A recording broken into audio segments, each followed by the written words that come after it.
Hey, Prepper for the Ages here, talking a little about home hospicing people at end of life. Yes, in a grid down situation, you're going to home hospice, but um, I would elect to home hospice. Let's talk about more home hospicing over hospicing in a hospital. If, in my humble opinion, yes, you can hospice at home. Uh, it's I would say less jarring for you, less jarring for the person you have to the hospice, and it's where you can, depending on your state, depending on your health care, you can have the nurses come in. You can have home health aides come in, and if you have that opportunity, take it. Um, Whether it's hospicing somebody in a bedroom, in my father's case, it was in the living room, and it's okay. He was having more and more trouble getting out of the off of the couch. It was soft. It was kind of, had a lip on it, and he couldn't really roll over. And there came a point in time where I had to make the decision. Now, he didn't want to go in the bedroom. He didn't want to go in the bedroom. So I talked to the doctor and I said, it's time. It's time for a hospital bed. But can you put it in the living room?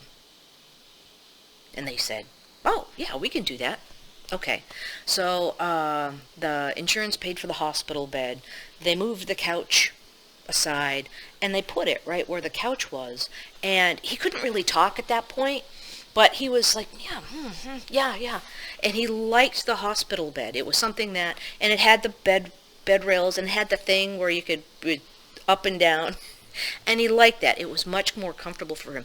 And at that point, prior, he had said, no, no, no, I don't want to go into the bedroom. I think when he wanted the hospital bed, he was thinking that that would be in the bedroom somewhere. But it was out in the living room. And he was very excited it was out in the living room. It was very good for him. And he indicated that that was a good thing at that point.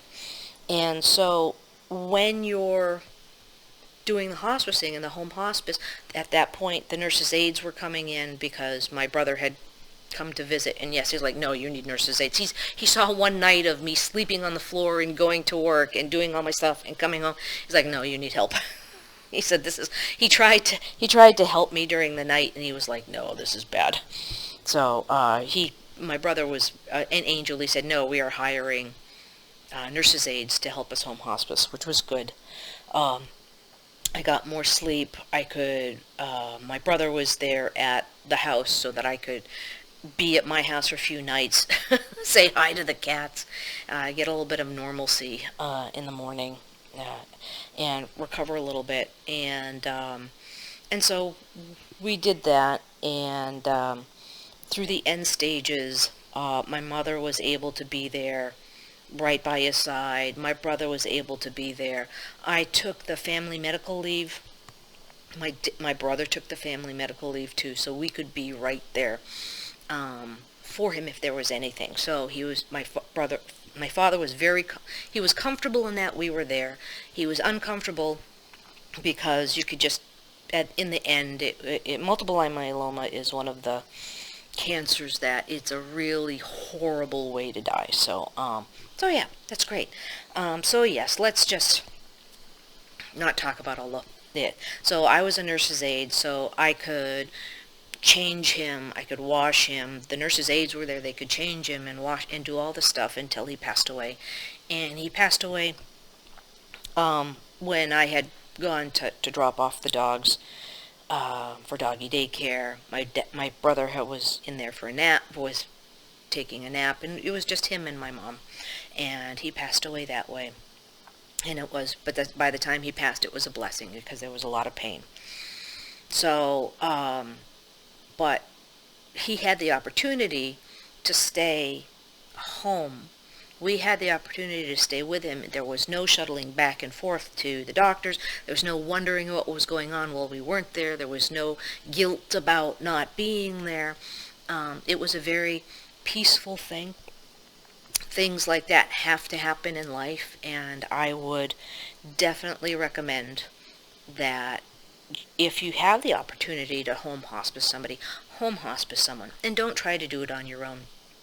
Get the help. Enlist family, enlist people you can, and if you can afford to hire someone hire someone. The neighbors were there. They helped us a lot. They helped us. At one point, my dad was very confused, and he, in the middle of the night, went out. And he managed to make it halfway up the driveway. He collapsed, and he had one of those pendants on. So, he was on heavy drugs. We didn't expect him to get out of the house, but he had the pendant. So let me recommend that pendant thing. My mom all of a sudden was woken up. Do you need help? Because she had the pendant too. Do you need help? Do you need help? She says, no, I'm okay. He says, does your husband need help? And she was like, and then she looked everywhere in the house, and she told them, I can't find my husband. And she finally looked outside and saw him halfway up the driveway.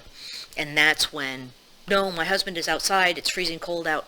So they called the ambulance. She went out the driveway and kept him warm enough so the ambulance could get there with the warming blankets and everything to put them back in the house.